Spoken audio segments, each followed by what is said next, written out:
पहली जंग अजीम के बाद 1923 में 100 साल पहले दुनिया की बासर कुव्वतों ने तुर्की को सख्त मुआहदों में जकड़ दिया था। शानदार उस्मानिया सल्तनत खत्म, सुल्तान को उनके खानदान समेत तुर्की से जिलावतन कर दिया गया। खिलाफत की तमाम इमलाक जब्त कर ली गईं। तुर्की में इस्लाम पर पाबंदी आयद कर दी गई। खिलाफत उस्मानिया को जुर्म बना दिया गया। लेकिन अगला साल तुर्की के लिए नई उम्मीदें लेकर आएगा। अगले साल तुर्की जालिमाना मुआहदों की जंजीरों से आज़ाद होकर दुनिया भर में बड़ी कुव्वत बनकर उभरेगा। दोस्तों, आपने ये अक्सर सुना होगा कि तुर्की 2023 में आज़ाद होगा, वहाँ इस्लाम का बोलबाला होगा और माशी तरक्की होगी। यहाँ हैरान कुन बात तो ये है कि तुर्की तो वैसे भी आज़ाद और बासर मुसलमान मुल्क और माशी तौर पर मजबूत है, तो फिर ये सवाल कैसा? तो इसकी तफसील हम आपको बताते हैं। दुनिया के बासर ममालिक में तुर्की को सबसे अलग और नुमाया मकाम हासिल है। आपको ये जानकर हैरत होगी कि खिलाफत उस्मानिया के दौर में तुर्कों ने दुनिया के बड़े हिस्से पर हुक्मरानी की और अपने जोरे बाजू से लाजवाल फतूहात हासिल की। दोस्तों, आप गुज़िश्ता कुछ अरसे से अर्तुगरुल गाजी और दिरलेस उस्मान ड्रामा देख रहे हैं। इन दोनों ड्रामों में पहले अर्तुगरुल और फिर उनके बेटे उस्मान की फतूहात देखकर मुसलमानों का खून एक बार फिर जोश मारता है। लेकिन शायद बहुत कम लोग ये जानते होंगे कि ये दोनों ड्रामे हकीकी कहानियों पर मबनी हैं। इस वक्त पूरी दुनिया जदीद टेक्नोलॉजी और नई नई इजादात पर फिल्में बना रही है, तो ऐसे में तुर्की को कई 100 साल बाद अर्तुगरुल गाजी और दिरलेस उस्मान ड्रामा बनाने की ज़रूरत क्यों पेश आई? क्या तुर्की दुनिया को कोई पैगाम देना चाह रहा है? आइए इस सवाल का जवाब हम आपको बताते हैं। जहाँ तक ये सवाल है कि 2023 में तुर्की आज़ादी हासिल कर लेगा, तो पहले इस पर बात करते हैं कि आज जदीद दुनिया में तुर्की को अक़वाम आलम में एक नुमाया और अहम मकाम हासिल है। एटमी क़ुव्वत ना होने के बावजूद तुर्की दुनिया की बड़ी बड़ी ताकतों की आंखों में आंखें डालकर बात करता है। दोस्तों, 2023 में तुर्की किससे आज़ादी लेगा और इस कब्ज़े की हकीकत क्या है?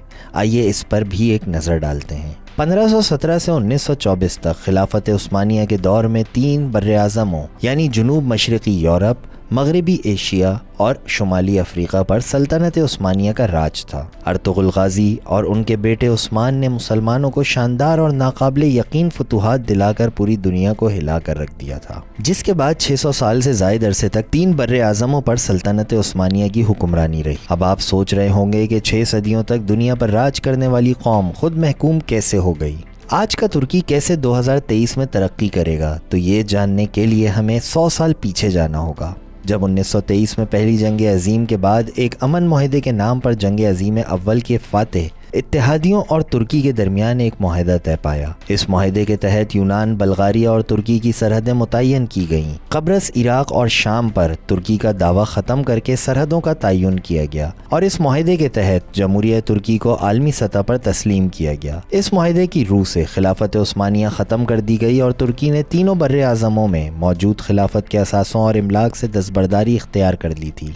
मुआहदा लवाज़िन ख़त्म होने की कोई तयशुदा तारीख सामने नहीं आई, लेकिन बैनुल अक़वामी उसूलों के मुताबिक कोई भी मुआहदा 99 साल से ज़्यादा नहीं होता और लवाज़िन में होने वाला मुआहदा भी अगर देखा जाए तो 100 साल पर मुहित था, जो दरअसल तुर्क अवाम और मुसलमानों के खिलाफ मगरिब का एक ऐसा फंदा था जिसने तुर्की के हाथ पांव बांध कर चारों शाने चित कर दिया था। इस मुआहदे की रूह से तुर्की को एक सेकुलर स्टेट करार देते हुए दीन इस्लाम और खिलाफत पर पाबंदी लगा दी गई। दोस्तों, ऐसा वक्त भी आया कि तुर्की में इस्लाम का नाम लेना भी मुश्किल हो गया। इस शर्मनाक मुआहदे में तुर्की को माशी तौर पर कमज़ोर करने के लिए अपनी ज़मीन से तेल ना निकालने का पाबंद किया गया। मगरिब की साजिशें यहीं ख़त्म नहीं हुई, बल्कि आबनाए बासफोर्स को मुफ्त आलमी गुज़रगाह करार दे दिया गया, जिसके टैक्स से तुर्की को बहुत फ़ायदा हो सकता था। दोस्तों, आबनाए बासफोर्स दुनिया भर में तिजारत को कंट्रोल करता है। इस रास्ते से रोज़ाना सैकड़ों बहरी जहाज़ गुजरते हैं, लेकिन लवाज़िन मुआहदे में इसे बैनुल अक़वामी गुज़रगाह करार दे दिया गया था और तुर्की को बहरी जहाज़ों पर टैक्स लगाने से रोक दिया गया था। आपको बताते चलें कि आबनाए बासफोर्स की तर्ज की एक आबी बंदरगाह सुएज़ कैनाल के नाम से मशहूर है, जहाँ से जो बहरा रोम को बहरा कुल्ज़ुम से मिलाती है।